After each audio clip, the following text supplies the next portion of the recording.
What's up guys, ShinyHunterDestroyer here and welcome back to a brand new Pokemon Journeys anime discussion video. Today I'll be talking about episode 43, which is titled Sword and Shield 2, The Darkest Day. Lots of dialogue, lots of lore, a necessity to build up to what are going to be the climactic moments of this arc. So, let's get on with the discussion video, shall we? This episode starts off in Hammerlock City with our beloved trio present. They talk about how they really don't want to do the work that they were assigned, but it's for the boss. As we suspected, Giovanni has something behind these events. Back with Sonia and Goh, they have just arrived at Turffield to see the geoglyph that was there. This is where the Darkest Day is brought up again. Goh recalls what he learned last time he talked to Sonia. This was about the Darkest Day, how gigantic Pokemon were rampaging, and how there was a hero that helped Galar against all of the gigantic Pokemon. That hero had a sword and a shield. Sonia asks for his own opinion on what the geoglyph meant. Goh pointed out the connection of the vortex on the geoglyph, the legend, and his encounter with Lugia, as when Lugia appeared, it appeared from a vortex. He connected it as in maybe a vortex means a legend tier Pokemon has appeared. After that little talk between Sonia and Goh, we see that the Team Rocket trio witnessed the Galar particles being released at the hangar.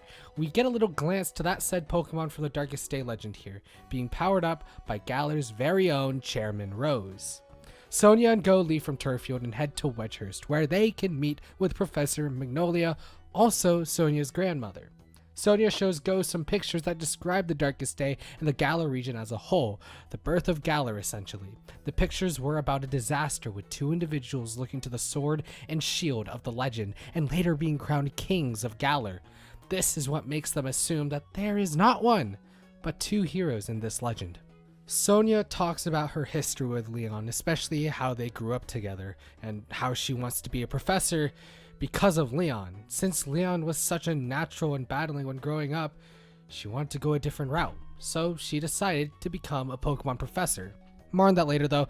There are other people that we should be paying attention to right now. We just gotta see what Ash and Leon are up to. Looks like they're going to be up against a Gigantamax Colossal at the mines. With the help of Gengar, Pikachu, and Leon's Dragapult, they are able to defeat the Gigantamax Colossal. After it was defeated, the miners at the mine decided to throw rocks at the Colossal for ruining and messing up the mine. Ash jumped in the middle of this to tell them to basically stop. After all of that, Ash has his first encounter with good old Chairman Rose, who was impressed by that whole battle with the Colossal. Chairman Rose already knows about Ash, who has been talked about by Leon already to Chairman Rose. Leon talks good about Chairman Rose, first of all, saying how he helped raise Leon to the trainer he is today. However, when Leon asked about if Chairman Rose figured out why the Pokemon are Dynamaxing, Chairman Rose basically questions that question and says, is this a necessary trial for Galar in a sense? With that out of the way though, looks like Ash is pretty hungry, so the conversation cuts short, and Ash is going to have a meal with Chairman Rose as Leon parts ways to clean up the mine area and assumingly do other things as well. Back to Goh and Sonia, they talk about becoming a Pokemon professor even more. When talking about it, Goh seemed really interested in becoming a Pokemon professor. Even Sonia thought it would be something that Goh would be good at. For now though, he still wants to focus on his goal to catch all Pokemon. While they talked about that, something fell from the sky. Professor Magnolia appears with her first words to Goh, explaining that what fell from the sky was a wishing star. Goh and Professor Magnolia talk more about Dynamaxing and the history behind it once they get inside. Though there are many things that they don't know, they know that Dynamaxing comes from the power of Galar particles. The particles are from the red lights that you can see around the wild area and while Dynamaxing. Wishing stars also contain those particles and are capable of many things. They can attract and draw those particles. This allowed the professor and Chairman Rose to work together and work on a new accessory involving the wishing stars. This accessory would later be the Dynamax bands, the bands that would let Pokemon Dynamax at a power spot. Speaking about power spots, Pokemon can only Dynamax in the wild area and stadiums because of these power spots, as said by Professor Magnolia. At these points, they were able to turn that power into energy, helping with Dynamaxing. After that explanation, the rest of the day is spent with Sonia and Goh a little, explaining the research on the darkest day thus far. Though she has done her research, it wasn't to the professor's satisfaction. Most notably, where are the sword and shield and legend, and was the disaster prevented in the end? Looks like they know what they will be searching for next.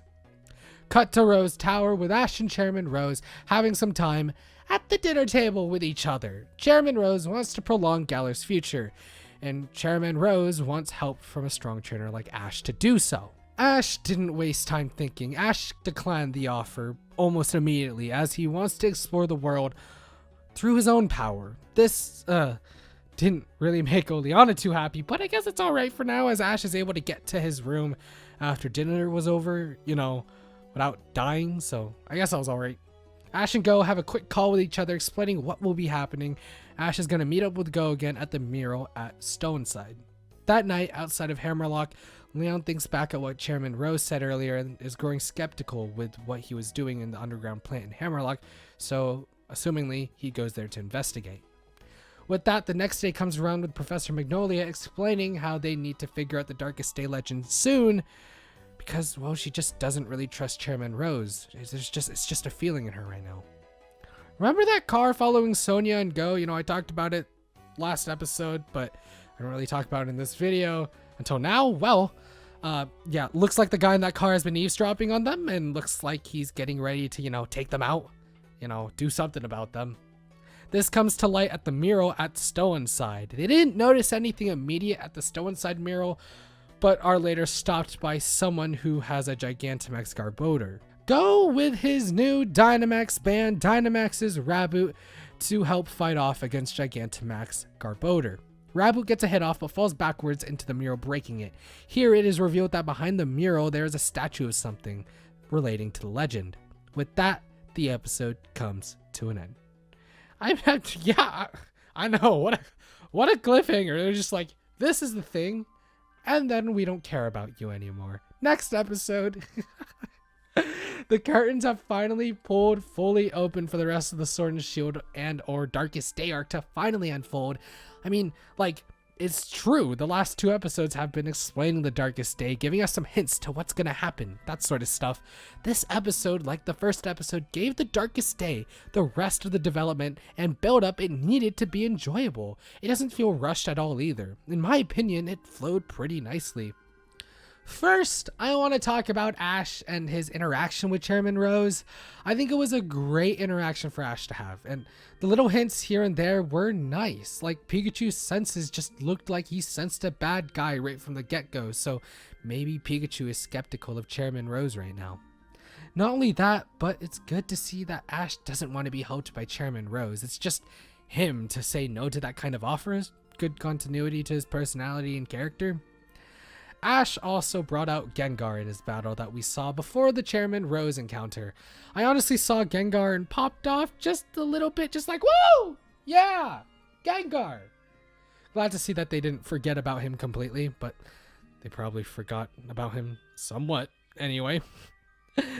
Now, what about Leon since he was there too? He's now growing skeptical since Chairman Rose didn't really show a worry for these Dynamax and Gigantamax Pokemon appearing randomly all over Galar. A necessary trial? Of course that will raise suspicion, and none other than the champion of Galar is going to hold that suspicion. What's going to happen with Leon when he enters the underground plant? Well, that's only one of the cliffhangers that were left in today's episode. What else do I got for you? Well, I gotta, talk about Sonia and later on Goh and what they had to accomplish this episode. Sonia and Goh first uncovered some of what the geoglyph in Turffield meant. Connecting it with the Vortex and Lugia from the beginning was actually really nice. It was good to see continuity from the anime's own episode. 40 episodes back nonetheless. It was a good push to show that Goh is thinking about everything all the time. The little talk between the two on the car ride to the professors felt great for the development that it made for the Darkest Day lore. Images that show more of what the Darkest Day was like was shown, and it only thickened the plot even more. There was also another talk with Professor Magnolia, which was necessary for the development of the arc once again. And also once again, it didn't feel too rushed, and they got to the important bits real quickly. Nice to see Goh get a Dynamax band in the end here as well. After that, Sonia and Goh head over to Stoneside to check out the mural, which was uncovered really well actually. I remember about all of this in Sword and Shield, and I was wondering how they were going to reveal the statues behind the murals. I'm glad to see Raboot Dynamax and Goh to get his own Dynamax band. Raboot damn deserved it, and Goh did too, especially because Raboot's going to be evolving soon. But what about the individual characters? I love Sonia. I'm just going to be honest here. Like, I love how she bounces off Goh. I love her goal in being a Pokemon professor, and it just makes it a good character to have around during the Darkest Day arc. Also the perfect person for this role during the arc. Seeing her own backstory with Leon too, seeing how they grew up together, and how Leon is motivation for her to become a professor. She saw Leon battle when they both had the same dream, the same goal. She saw that she couldn't just match with a natural born battler like Leon.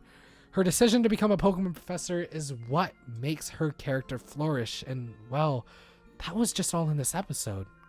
Sonia also helped open doors for Goh's future too, which is something I also love. Oh my gosh, guys, he's talking about Goh again. Is it time to click up? No, don't do it. Anyway, Goh seems to be stepping into that Pokemon professor territory like a lot of people theorized. Though he hasn't made any confirmations or fully stepped on that path yet or fully committed, he seems convinced that the Pokemon professor job would fit him quite nicely, especially because Sonia said it herself. She believes too that Goh would fit that Pokemon professor lifestyle snugly. He likes analyzing and researching Pokemon. He's literally helping with researching Pokemon at the Institute. And there is probably more that I'm forgetting to mention, but what I'm saying though is that Goh is looking to become a Pokemon professor, which will be talked about in a later video, but it's pretty hecking amazing as of right now. Goh is important to me, sure, and I would love to talk about Goh a lot more, but I want to talk about Team Rocket now. What could they be doing in the Darkest Day? We don't know a lot. We know that Giovanni ordered Team Rocket to help with something in the Galar region. Everyone will have their own suspicions, but honestly, I don't want to do any of that right now. I honestly just want to sit back and enjoy the show right now. I've been really happy with the Sword and Shield arc so far. Now, let's be real here. Team Rocket is going to take over the world now. All in all, this episode did a great job just like the last one. It built up to what's going to be the climax of the arc, which is getting me excited like I said last episode. It left us at cliffhangers on many fronts that leave us asking for more and more and more, just one more time. Not only that, but being able to see Raboot Dynamax was a treat. Ash, Leon, Sonia, and Goh are proving to be strong characters that provide the best for what is to come. With the inclusion of Team Rocket, Meowth Gigantamaxing, Eternatus, and possibly much more approaching the second half of this arc, everything screams excitement. Another great episode from Pokemon Journeys. And that's going to be it for this video, guys. Hopefully you guys enjoyed. If you guys did enjoy, please consider hitting the like button because that is super highly appreciated. If you want to see more content like this, hit subscribe and hit the notification bell so you don't miss any more of my videos. What are your thoughts on the Sword and Shield arc so far? Let me know in the comment section down below. 2 more episodes, guys. Thank you guys so much for watching this video. Have a nice day, guys. Peace out.